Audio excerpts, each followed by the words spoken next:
आणि श्री स्वामी समर्थांनी शुभ सकाळ मंडळी. आणि आज आपण एका अशा झणझणीत आणि खास विषयावर बोलणार आहोत ज्याच्या नावानेच तोंडाला पाणी सुटतं. तो म्हणजे असं सावजी मसाला. तर आज आपण अगदी सुरुवातीपासून हा मसाला कसा बनवायचा याची संपूर्ण प्रोसेस पाहणार आहोत. चला तर मग सुरुवातीपासून सुरुवात करूया. तर सर्वात आधी आपण घेतले आहोत सर्व खडे मसाले. यामध्ये तमालपत्र, दालचिनी, हिरवी वेलची, मोठी काळी वेलची, धने आणि जिरे यासारखे सगळे खडे मसाले एकत्र केले आहेत. आता हे सगळे मसाले मंद आचेवर छान खमंग सुवास सुटूपर्यंत भाजून घ्यायचे आहेत.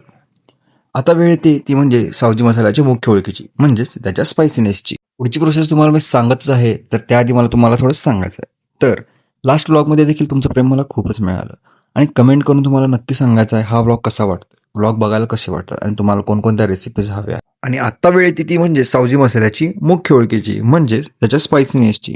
सावजी मसाला त्याच्या झणझणीपणासाठी आणि विशिष्ट हिरवट आणि ब्राउनिश रंगासाठी ओळखला जातो.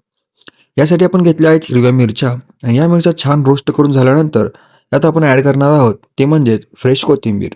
कोथिंबीर कशासाठी? तर एका सुंदर कलरसाठी आणि अप्रतिम चवीसाठी आणि त्याच्या भारी फ्रेग्रन्ससाठी.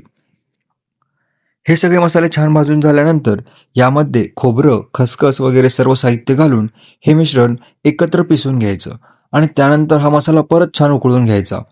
मंडळी, हा झणझणीत सावजी मसाला तयार आहे. रेसिपी आवडली असेल तर असाच सपोर्ट करत राहा आणि फॉलो करायला मात्र विसरू नका. भेटूया पुढच्या व्लॉगमध्ये. श्री स्वामी समर्थ.